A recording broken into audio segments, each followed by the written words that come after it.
Let's go ahead and deal with fluid replacement therapy.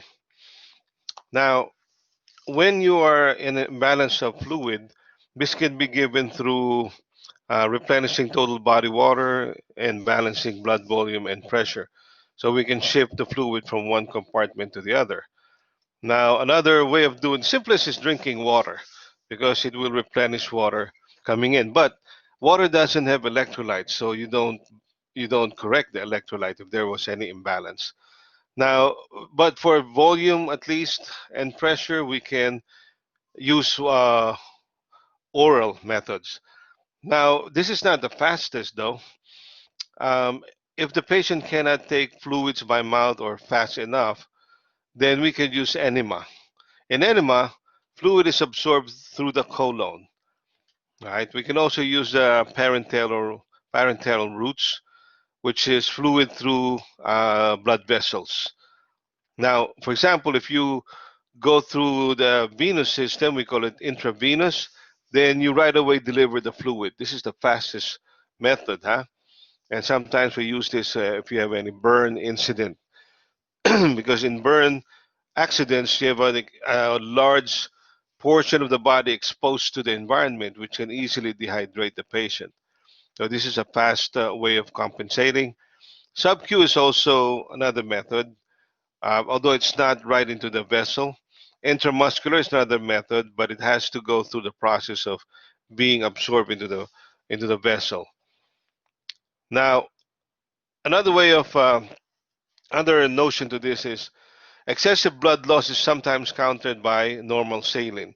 But by giving normal saline, you increase the volume and you also provide electrolytes. So comparing that with oral, which doesn't have electrolytes, then you can give this right away with the right electrolytes. Now this is given IV, so it's again fast. Huh? The watch out for this is it can produce increase in sodium or hypernatremia or increase in chloremia or chloride. Now we sometimes also drink electrolytes, like it's also available per oral. That's only when you actually need compensation, right? Some people just drink electrolytes if they had a little bit of perspiration. That's not really advisable because the normal perspiration is still okay. The body will compensate for that. Only when you have excessive. If it's not excessive, you actually are increasing your electrolyte and may actually lead to a little bit of an imbalance. Of course, the pH the urinary system will compensate for that. But that's not the perfect way of using electrolytes, oral electrolytes. pH imbalances are also corrected. If you have acidosis, the best is to infuse with Ringer's lactate. And if you have alkalosis, the best is to infuse with potassium chloride. Now, if you need the volume to expand because your volume has decreased, then we can use plasma expanders or we can use plasma volume expanders. This will put hypertonic solution or colloids are retained in the bloodstream and they will pull interstitial fluid. This is especially good if you are trying to pull water out of swollen cells. It will attract water to come out of the cells and therefore save those cells. You can draw several liters of water out of intercellular compartment really in a short period of time. So this is good also if you have like pulmonary edema or where you have so much fluid that it may already be damaging the intercellular compartment. Now, if the patient cannot use the oral route and cannot eat, we can give them 5% dextrose. So you're giving a little bit of glucose there at the same time. If you're doing this, then the patient does not have to switch to using proteins for glucose. So we call it protein sparing. You spare the protein.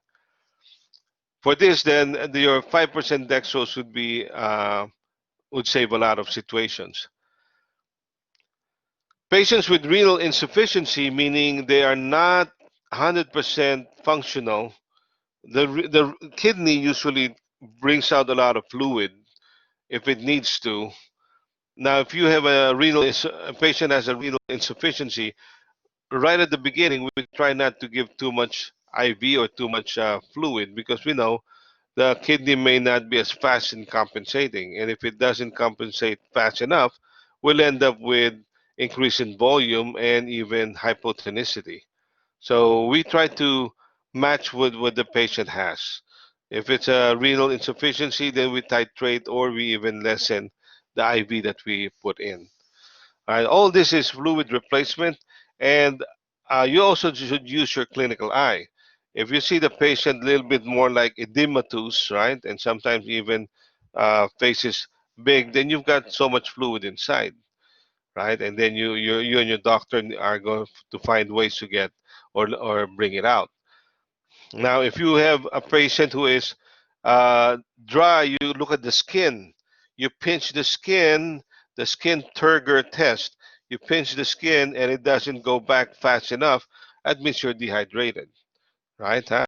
And happens also in children. Huh? You can also see sunken eyeballs as a sign of dehydration. In the very young newborn, you can see their top of their skull sunken in some ways, huh? If you're severely dehydrated. So again, clinical eye, and if you have lab values, that could also help in order to get the right diagnosis and right uh, situation.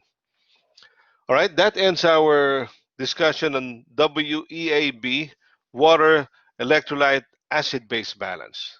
Let's go ahead and review a little bit. I'm going to throw some questions and give you a few seconds and then answer for yourself, huh? All right, good. What is the major cation that is it sodium or potassium? Major cation outside of the cell. Sodium or potassium? The answer is sodium. Well, potassium is a major cation inside the cell. Okay. The balance of this is the same as the balance of sodium. Is it potassium or chloride? It is chloride. Okay. Good, good. Now, when you have acidosis, what is the first line buffer that works in chemical buffer? We call it your first responder. Is it bicarbonate buffer system or a protein buffer system? It is protein buffer system. Okay. What are the two physiologic buffers or buffer system? Okay, that should be the urinary system and your respiratory system. Okay. Which one triggers renin-angiotensin-aldosterone mechanism? Is it lack of volume or is it increase in osmolarity? Okay, it would be lack of volume. Increase in osmolarity triggers hypothalamic resources and actually leads to antidiuretic hormone sometimes to be secreted, huh? Okay. Uh, what is the effect of uh, 7.25 pH of the blood? Is it dangerous or not dangerous? 7.25 is very dangerous. It probably dead by that time in some cases. Huh? Remember, at 7.35, you're the realm of the acidosis, and going down lower than that damages organ. See, huh? Which one shows that you are basic? 7.35 and below 7.35 or above 7.45? The answer is above 7.45, huh? 7.45. If your body is not able to uh, equalize itself, is that called compensated or uncompensated? Where you need external resources. It is uncompensated. Okay. If the Acidosis is because of breathing problems. Is it called metabolic acidosis or respiratory acidosis? Okay, it's called respiratory acidosis. Okay. Um, when you are in acid-base balance, if you have too much potassium, as in hyperkalemia, do you end up contracting or being weak? Hyperkalemia. Hyperkalemia means too much potassium in the blood, and what would happen is it will, by diffusion, get into the cell. If it gets into the cell, your negative 70 resting membrane potential will be lower at negative 60, negative 55 even, because you have a lot of positive potassium coming in. This will lead to reaching negative 55 threshold right away, and you'll end up in creating depolarization or an action potential. This would lead to contraction. Contraction. This is activity. This is excitation. So you will be in contraction if there's hyperkalemia. What is the most dangerous of the electrolyte imbalances? Potassium, sodium, chloride. It is potassium. That's why IV drip of potassium should be watched and monitored carefully, because too much of that can lead to cardiac arrest. Okay. All right. Let's go for fluid uh, replacement.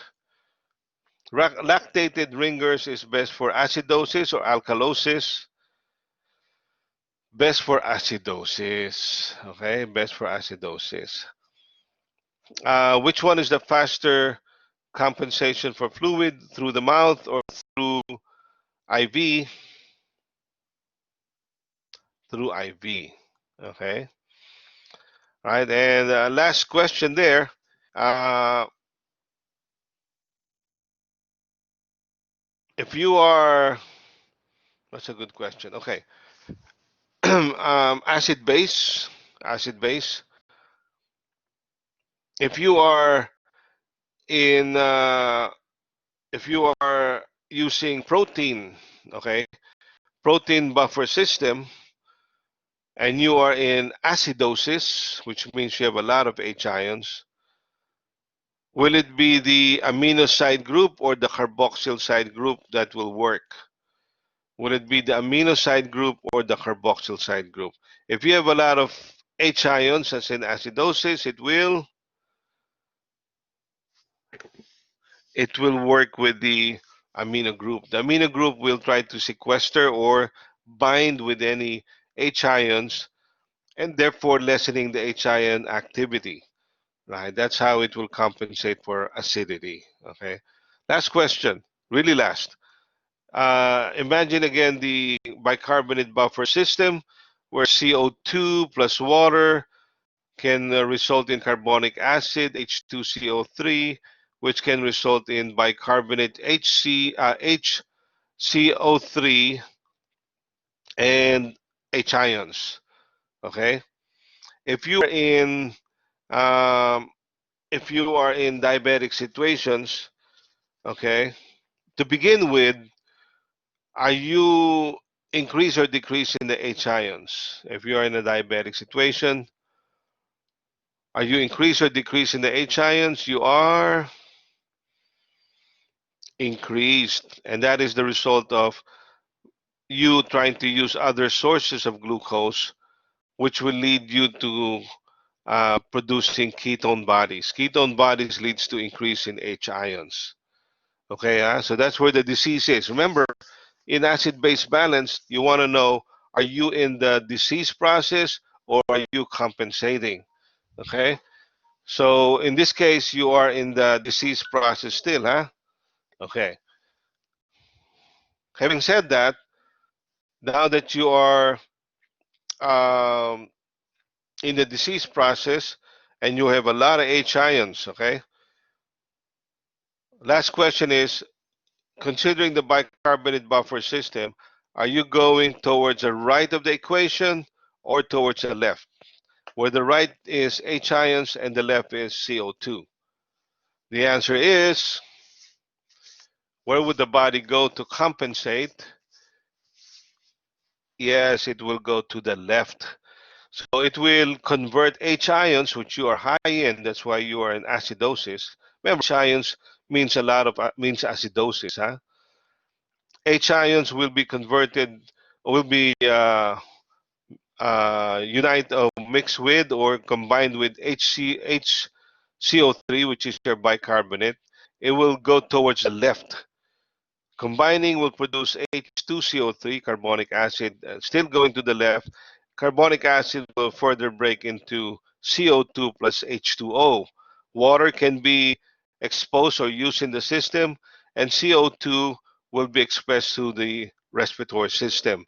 In fact, if there's a lot of CO2, you'll end up breathing faster and heavier and trying to get rid of the CO2. But as you are converting, you actually are lessening the acidity, lessening the H ions. So it's expressed out in terms of CO2. We call that Kussmaul breathing, hard, deep breathing, huh? Kussmaul breathing, seen in diabetic patients, especially in diabetic emergencies. Okay? All right, there you go. But just an added thing here, if you have a diabetic situation and the patient is in respiratory problems, for example, for some reason also suffering in asthma, suffering also bronchial problems, pneumonia, then the respiratory system cannot compensate. The buildup in CO2 will end up being flushed out. It will convert back to H ions, and H ions will be flushed out into the urinary system.